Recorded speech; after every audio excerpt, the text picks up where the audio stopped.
Ciao ragazzi, my name is Anthony. Welcome back to Inter Worldwide. It's an absolute pleasure to be here for a new episode or a new feature not a new feature, just a new piece of content as we lead up to our biggest away trip of the season. And I have a very special guest that I would like to bring into the channel today. Once again, welcome back to Inter Worldwide. He's the head honcho of the amazing Bianconeri Zone. So make sure that you're going over and subscribing and checking them out.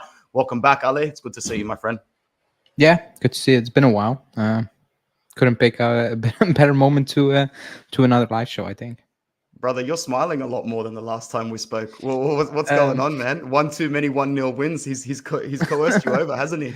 No. I think I'm smiling because we had a 2 weeks break of the football. I think that's why I'm smiling. Stress will kick in come Sunday again, I think.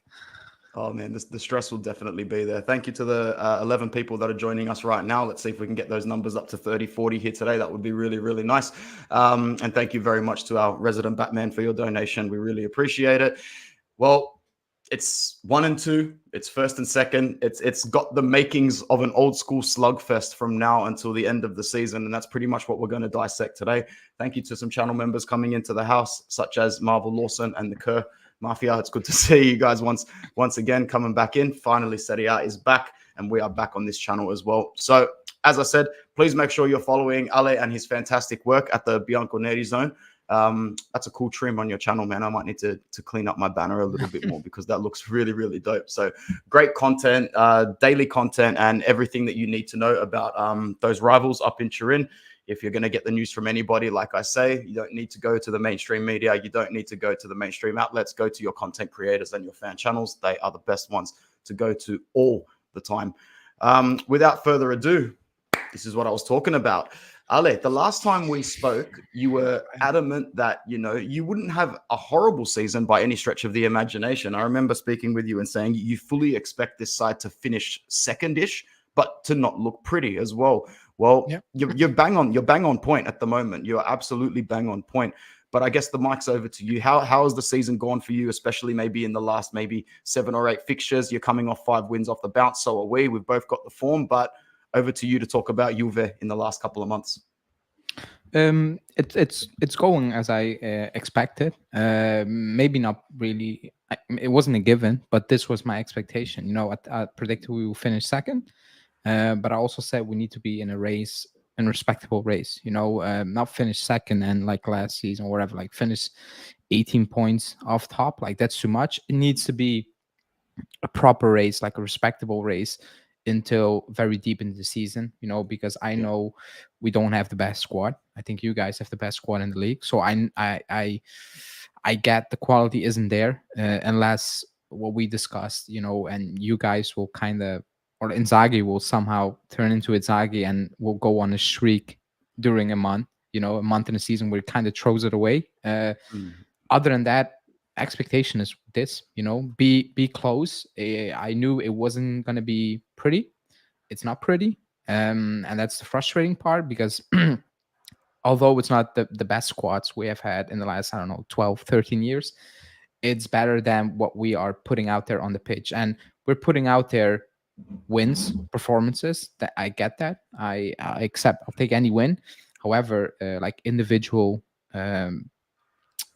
performances, individual growth from these players is not there. And in certain areas and for certain players, it's becoming very scary, in my opinion. It's and for some, when I look at other players like Chiesa, I think it's becoming frustrating at this moment in time. And that's my fear. That it will come to a stop, and that we don't have another way around, because we started off the season playing pretty well, and then Sassuolo happened, and he decided we're not going to do this anymore, and we're going to close up shop basically, and we are going to go back to old habits, I'm going to say.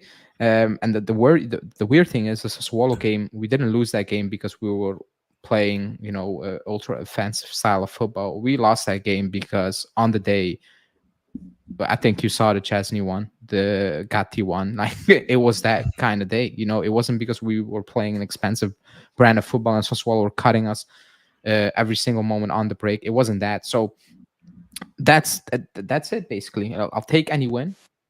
However, it's not it's not convincing. We're beating teams we should be beating, but we're not doing that in a very convincing fashion, and that's very frustrating still, despite the win. Yeah, just going back on a couple of players that you said have been frustrating you. I'm guessing two of them are on the screen right now. Federico Chiesa and Dusan Vlahovic, mostly the latter rather than the former. Interesting you say Chiesa though, because I watched the Italy games with full attention the other day, and I copped a lot of stick for writing around about the 77th minute that Chiesa needs to come out because he was Yeah, he was suffering on the gassed. Bro, he was suffering on that left hand side. He was one bad tackle away from missing a couple of months. There was one point Yeah, in like the 77th minute where he actually hobbles over to be the second defender. I think it was to help out. I I forget who think was trying to Dimarco help out. left. DiMarco, yeah. And he's Yeah, literally like hobbling to one side to be the second man. He gets the ball and goes down the line and gets hacked. And he's actually pointing at his leg and looks at the bench. And I'm starting to think, even as an Inter fan, I'm starting to think, bro, you need to pull this guy out for multiple reasons. One, that left-hand side is getting absolutely annihilated. And as soon as he came out, the whole trajectory of the Ukraine shifted to the other side of the pitch. But more importantly, he just looked gassed and like he was just putting in more than he needed to at that point in time, which I love about him for the Azzurri. How do you think he's going to play on the weekend, and dissect and digress into Dusan Vlahovic as well? Because the rumors and the headlines are starting to come out again that Juve are starting to accept the fact that if he's got a price tag on him still, it might be easier to just cut your losses slightly and move him on.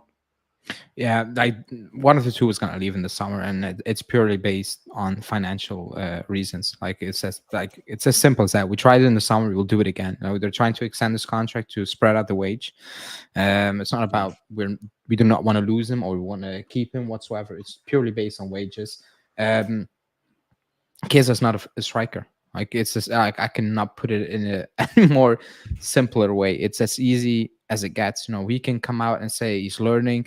He's not a striker. He doesn't need to learn to be a striker. However, I've said it so many times. We set up to help out the weaker players in the squad rather than build a team around the most talented players. And the most talented players are struggling. We play 3-5-2.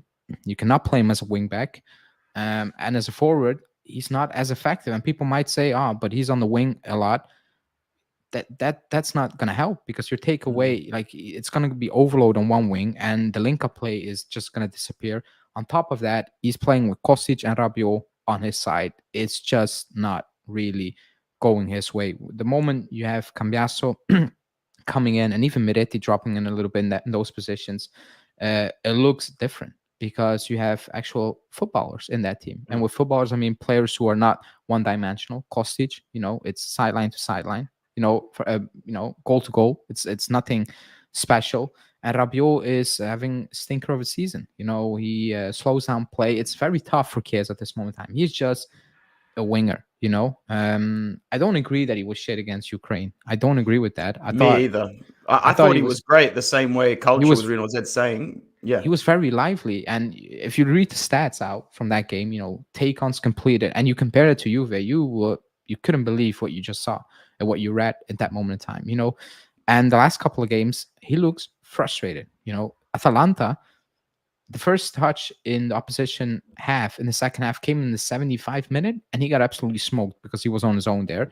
And against Fiorentina, I felt bad for him. I Yeah. really do. And I really did. And it's not different against other teams. We have a style of play which is kind of working, but that's by choice and by design, not because we don't have the players who play a different type of football, and it's just not coming off for him. He's not involved into the games, and people will bring up, "Oh, he missed the most big chances in the league." And I'm like, so did Turam for Inter. He missed 5. Chiesa missed 5. However, Inter create double the amount of chances we do, double. So the stats look different. They have more to miss. We don't. They are missing at a normal rate. The difference is we're not creating at the rate we should be creating, in my opinion. And that's why it looks very poor. We don't create one-on-ones like you saw the goals we scored, set Yeah. pieces and all those things, crosses. And the moment you say that, "Oh, you don't count those goals," I'm like, I do count them. I never questioned that. However, that's not sustainable unless you're Burnley playing for survival in the Premier League. Then, okay, fine, I'll accept it. We're not that team, and with the players we have, we should be doing better. Like Chiesa gets double teamed a lot of the games, which I understand. However, that's also quite easily resolved. You can resolve that quite Correct. easily to Yeah. not play Kostic. It's very easy.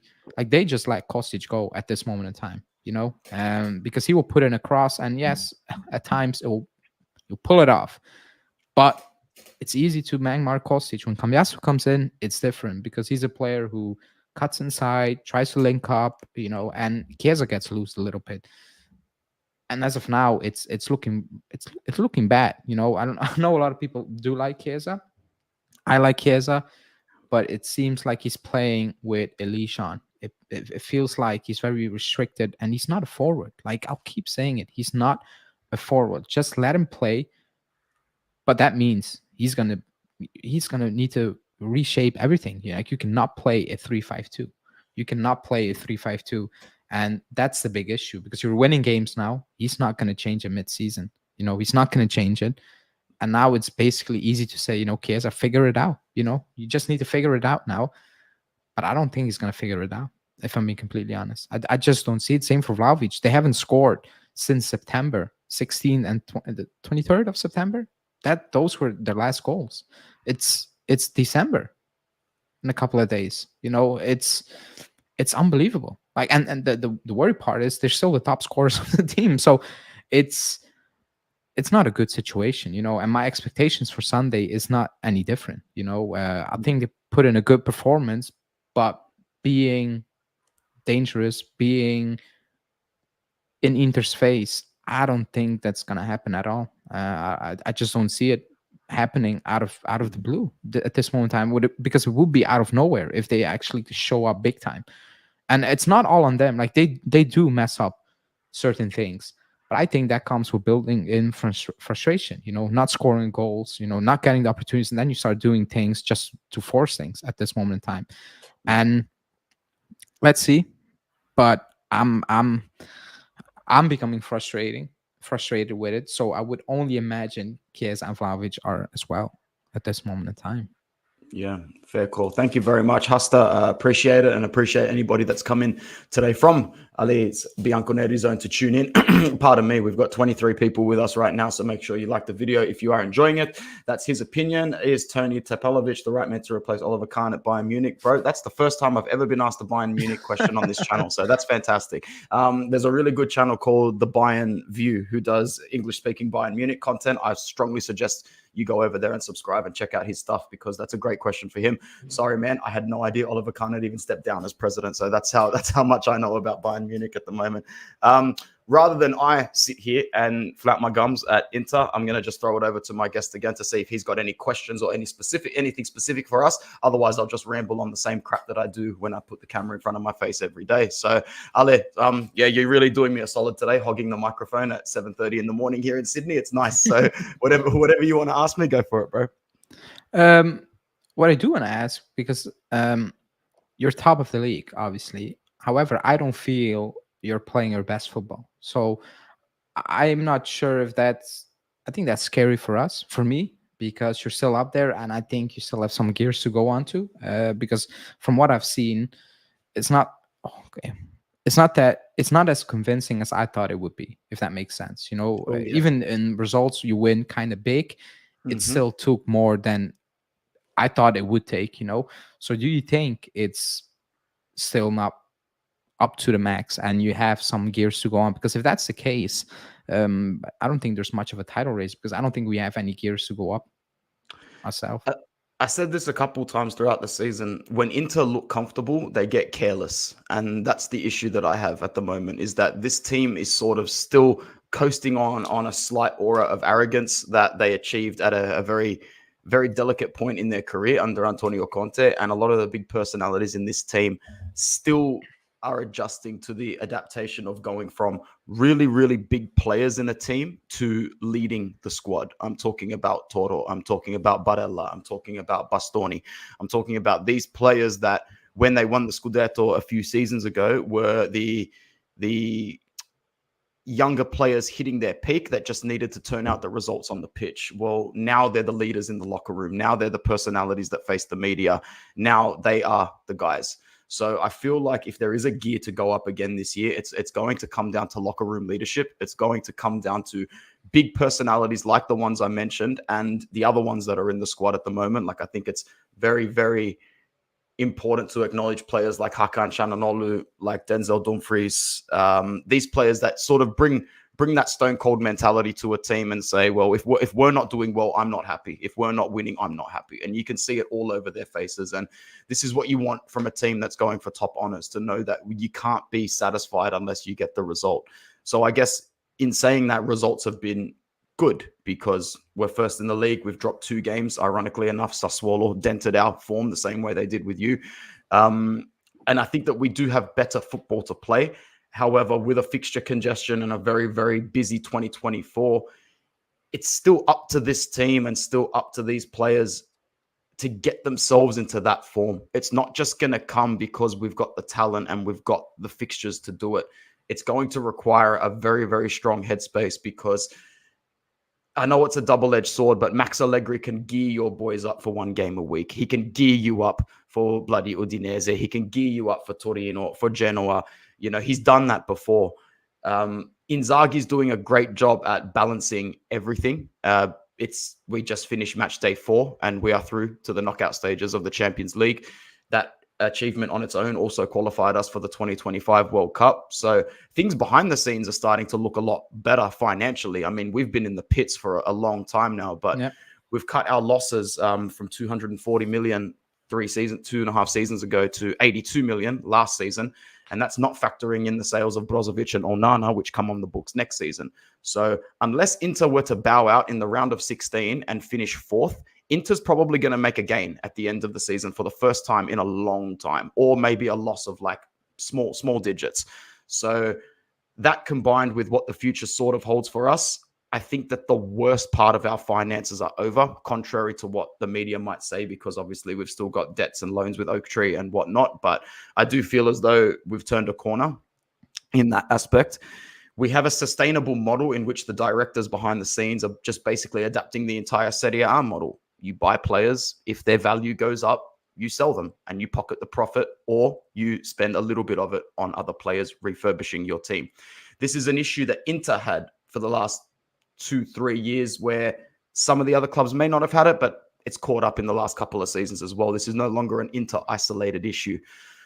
I'm very happy with the way the team is performing at the moment, because it seems to be more than enough to get results. But at the same time, you're only a couple of bad games away from falling into a mental slump, Ali. And the turn of the new year is going to be everything, because you can either continue this good form in Serie A and get a favorable draw in the Champions League, or you can draw Manchester City or Real Madrid and drop a couple of games in February, and then all of a sudden everybody calls out crisis. So I think the leaders on this side, like mentioned up on the screen, are doing a good job at carrying these gears. But like you said, they need to also know that there's another gear to go up.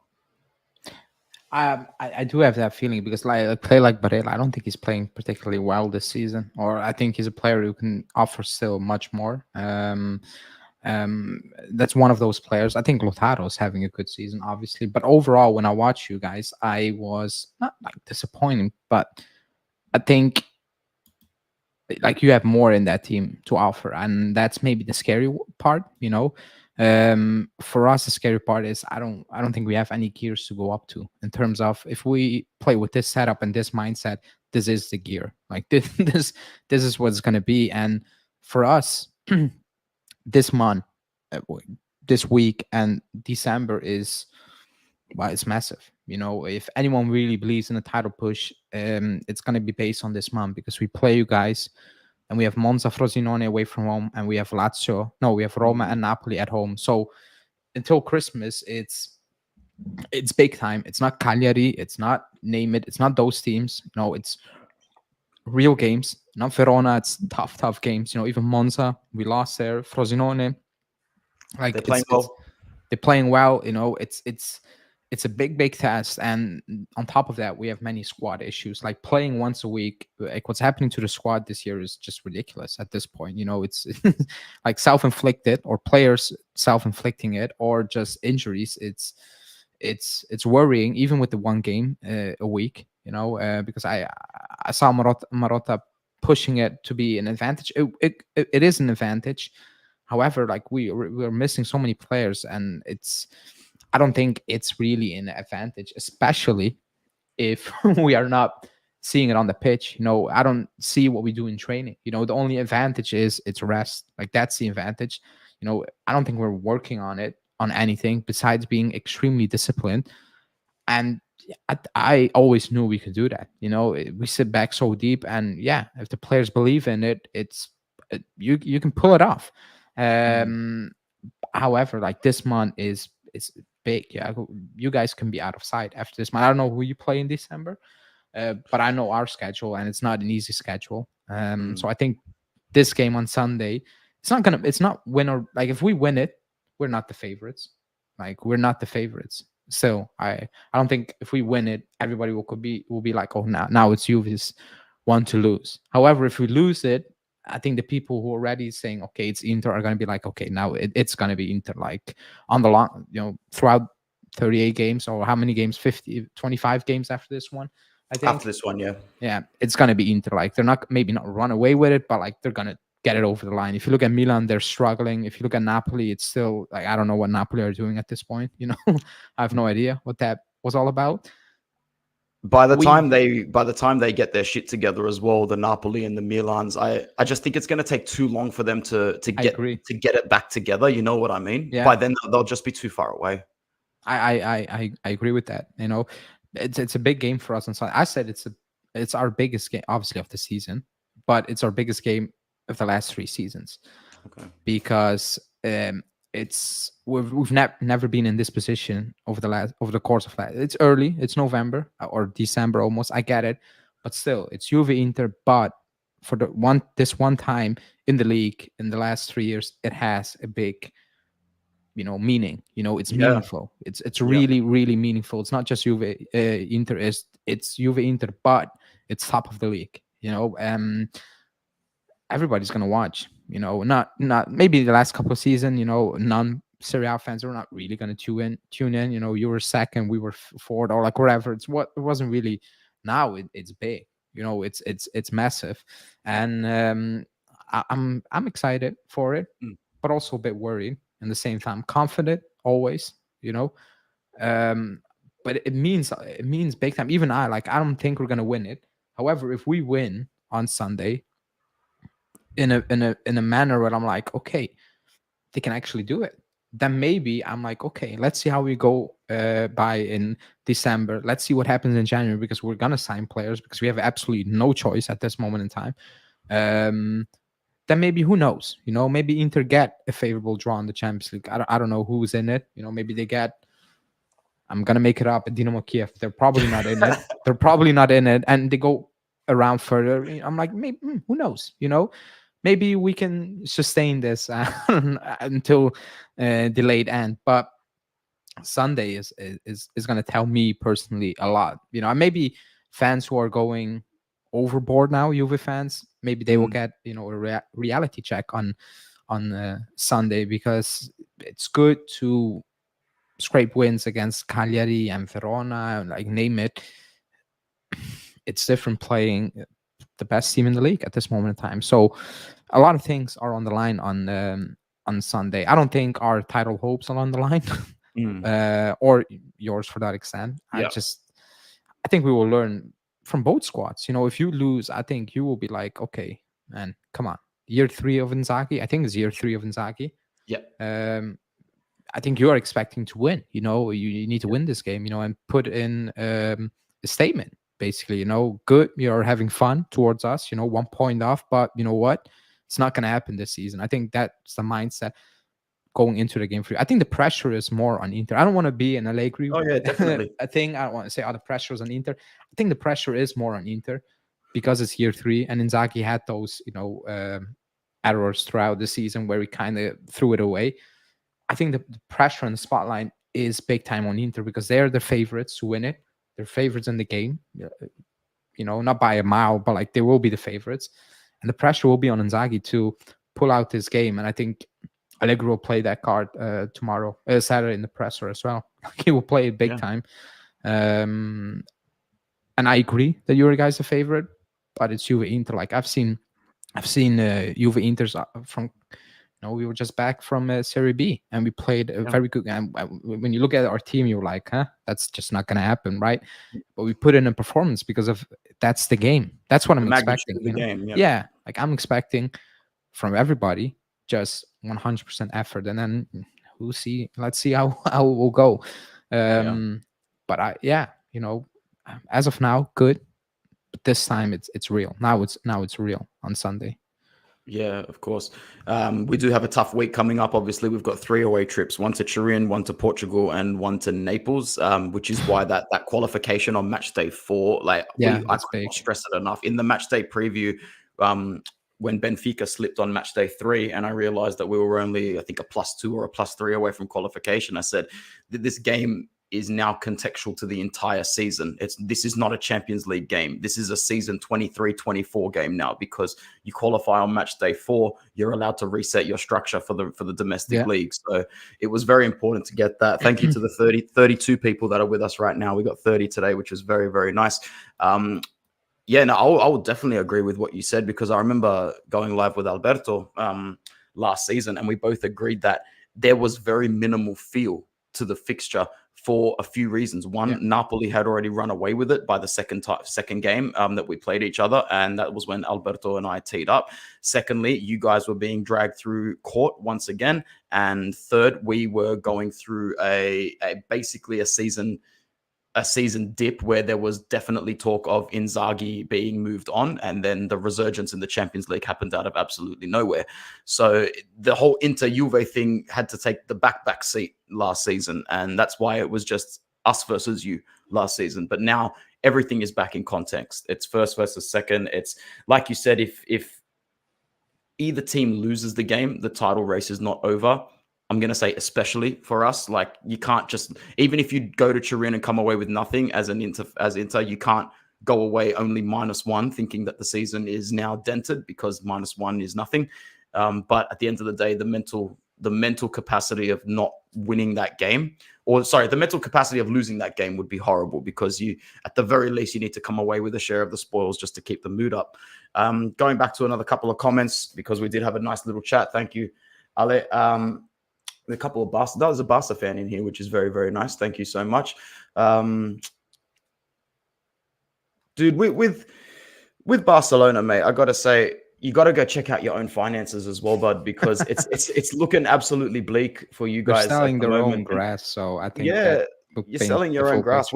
We haven't got to that point. I'm sure Suning and Steven Zhang are capable of some creative things, but but at the end of the day, you're having a very, very similar situation to us, Barca, in a sense that you're trying to mitigate a whole lot of debt. I think that you guys have done it a little bit shiftier than we have, but you've still got the talent, and you've still got the team, and you've still got the heart to perform well on the pitch. Hasta says, I think if we win versus Inter, we're the favorites based on the Serie A season. Juve and Inter would have nearly identical results. I think if you guys win, then the whole tunnel vision of only playing 1 game a week is really going to work in your advantage as the season progresses. But Serie A is a funny league. You can beat the best team 1 week, and you can lose 1-0, or you can lose to Sassuolo the next. Can't you, Ale? Yeah, it happens.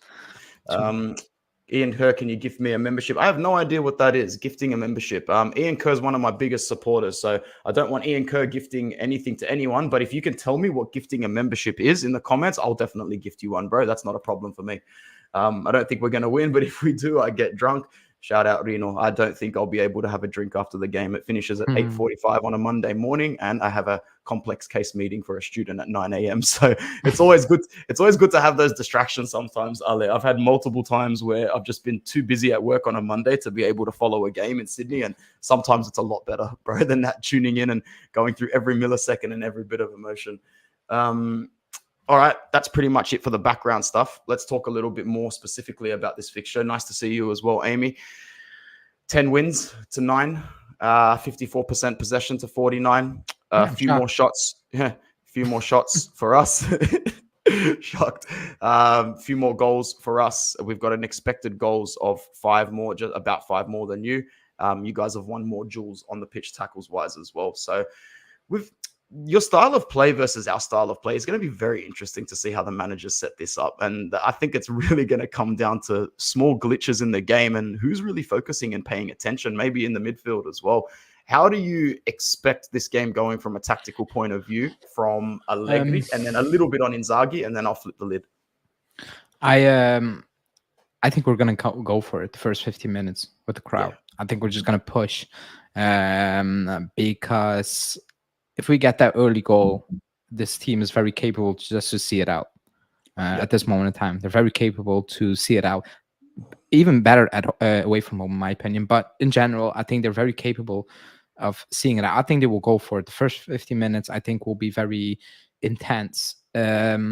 Overall, we need to make it a very physical game. I think that needs to be our thing. You know, we need to make it a very physical game, because quality-wise, or like playing, I think you guys are superior because you have a clear identity. Yeah, we have a clear identity, but it's not based on the same pillars as you guys, you know. So I think we're gonna go for it the first 15 minutes, goal or no goal, and then we will step back no matter what happens. If we get that goal, we don't get that goal, we will step back either way.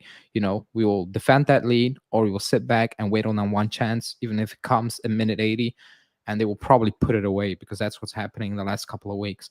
In general, I think we're gonna go for it.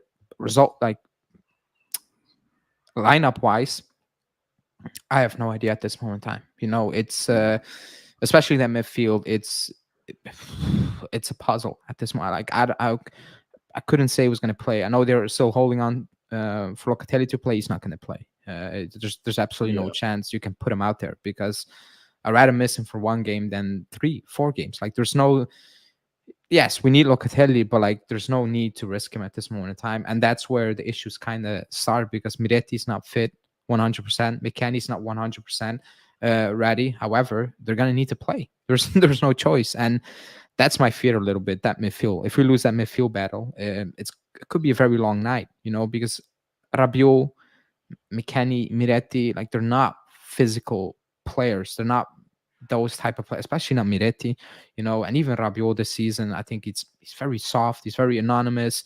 He's very indecisive in possession. That's my biggest thing. You know, that's why I think they're going to come out and try to, you know, use the crowd, go for it, and try to get that early goal. Even up top, so many questions. You know, is it going to be Keane and Chiesa? Most likely, I think yes, it's going to be those two. Keane, who I think is our best forward, performing forward at this moment in time, which is It's not good. embarrassing. It's not good. It's It's not slightly good. embarrassing for Dushan to see for him to see his name on that bench. It He's wouldn't even, boast well for him. but Keane is like outperforming Chiesa, like on the pitch, like just impact on the pitch. Now, in general, that's not a good situation. That's not taking like that's not knocking down Keane, but it shouldn't be that way. You know, it really shouldn't, but it is. And I gave Keane credit because he is playing not the last game, but the last game I think everybody was kind of poorish. But in general, he's playing well, Keane. You know, he's playing well, and I think I like Vlahovic, but I think he deserves to start. You know, I think he deserved that. Um, that backline is what it is now because we don't have anyone else. It's those three, you know, and they're playing well. Even Rogani was playing out of his skin at this moment in time. Like he's unbelievable. Bremer is having an incredible season, you know, a very good season, and Gatti is just in between it, you know. So we know how that's gonna pan out. It's just that midfield. I'm looking to the right hand side, and I'm like, that's not that's not very good at this moment in time. If you look at it, you know, that's my issue. Like even on the wing backs, you know, Dumfries, I think he's a player I always think you can get at, you know, when he's out of possession. When he's up on the field, I don't think he's. You know what I think about Dumfries.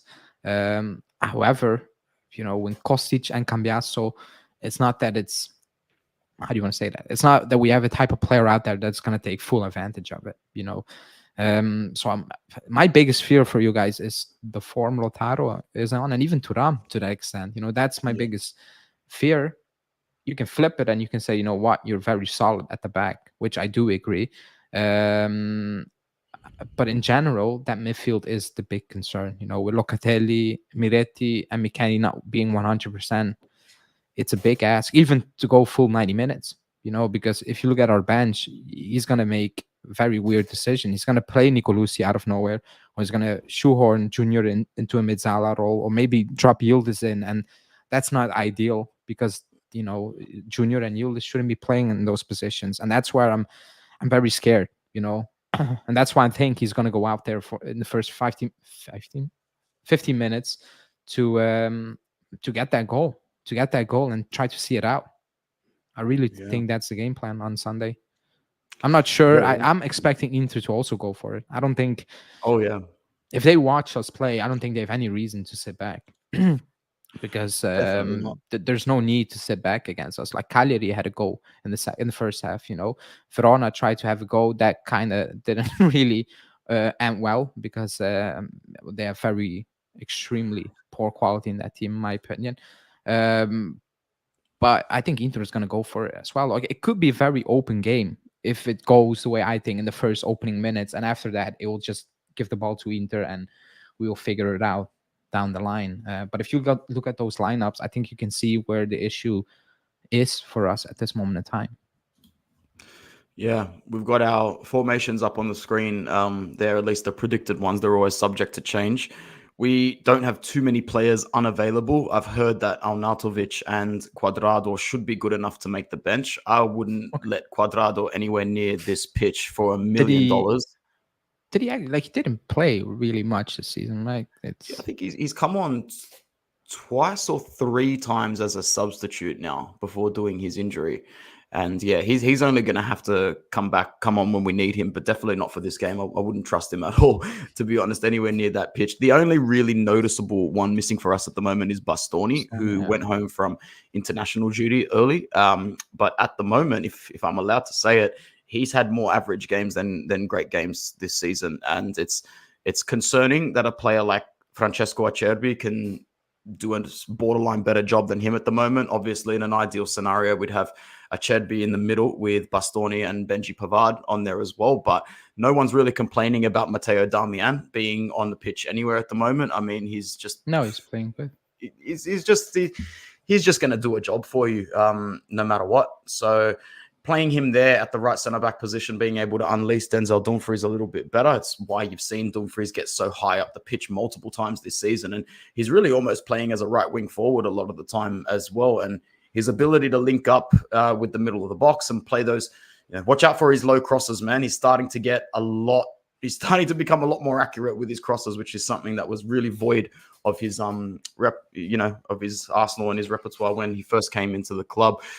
Overall, when I look at it man for man, Ale, I think that we should have enough to go for it for the whole game, but that's not how 90 plus minutes in football works.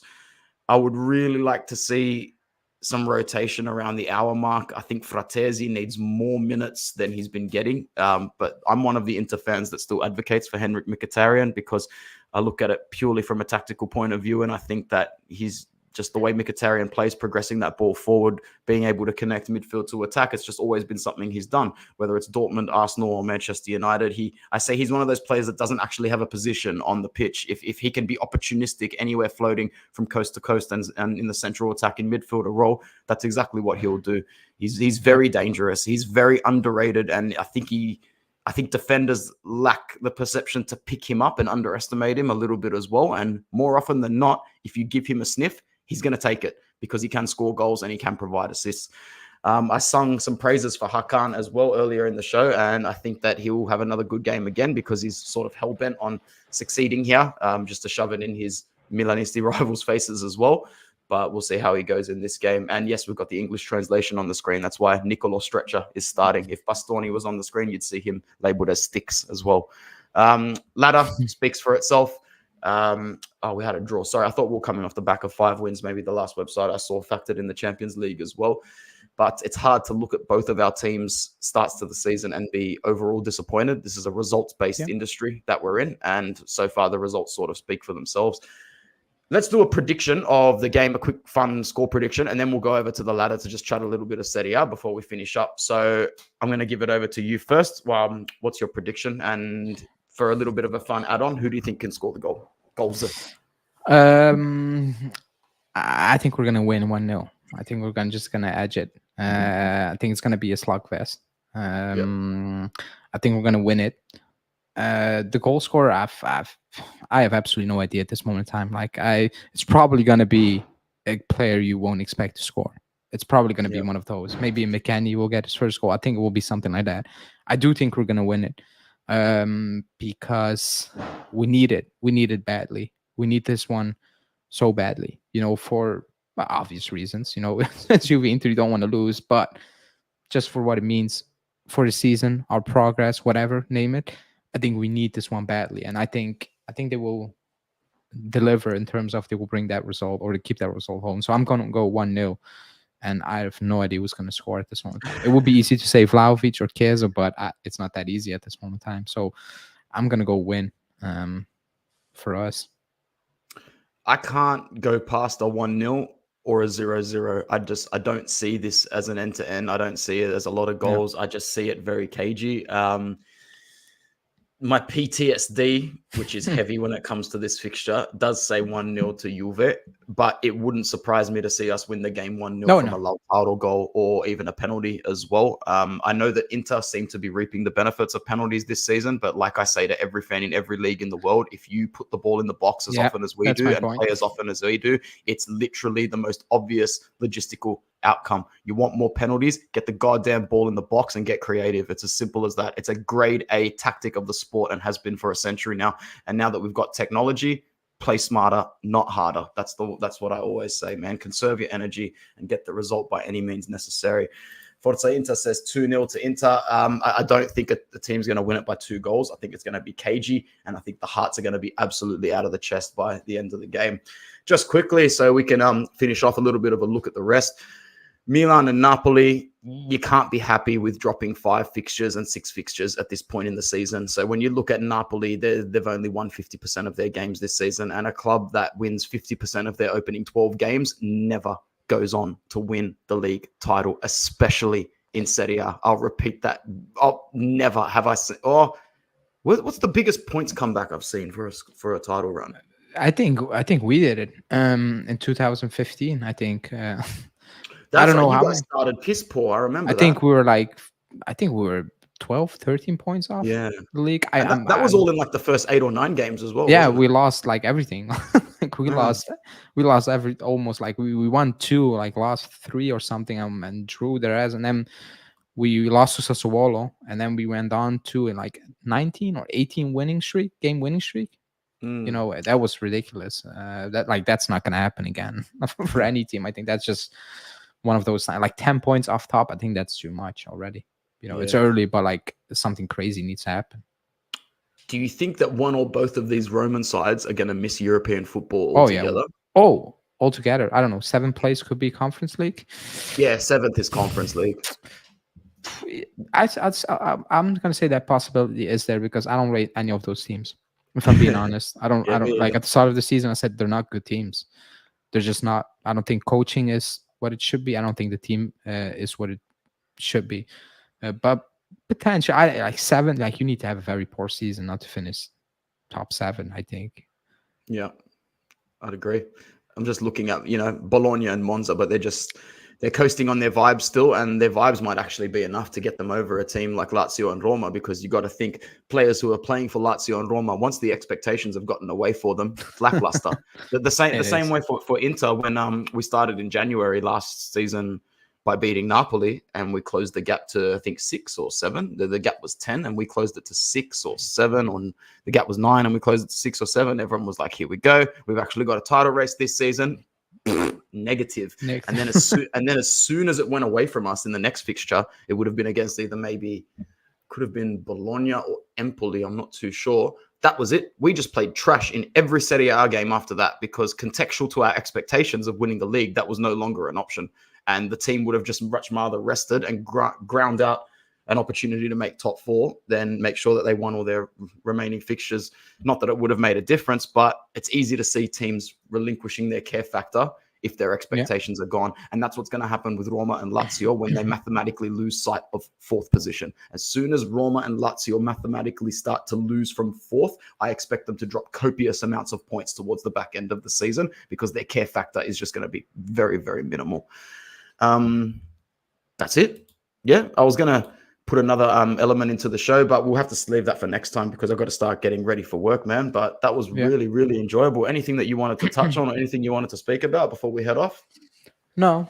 I'm just I'm actually nervous for the game for the first time. I don't know, in a year and a half, maybe 2 years. Like, it's the first game I'm being nervous because it has a real meaning. You know, it's not just Juve Inter. It has a meaning. You know, even if I'm not a Scudetto believer 100%, maybe this is the game that puts me over the edge, makes me go crazy. But I'm actually nervous. You know, it's starting to build up.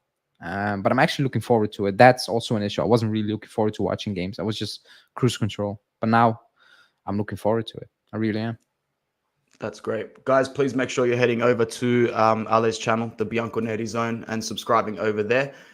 Please also, it must be time to get off because my big 50 kg dog has just walked into the room and is giving me the look, you know, walk me, feed me, do something. Feed me. Do something.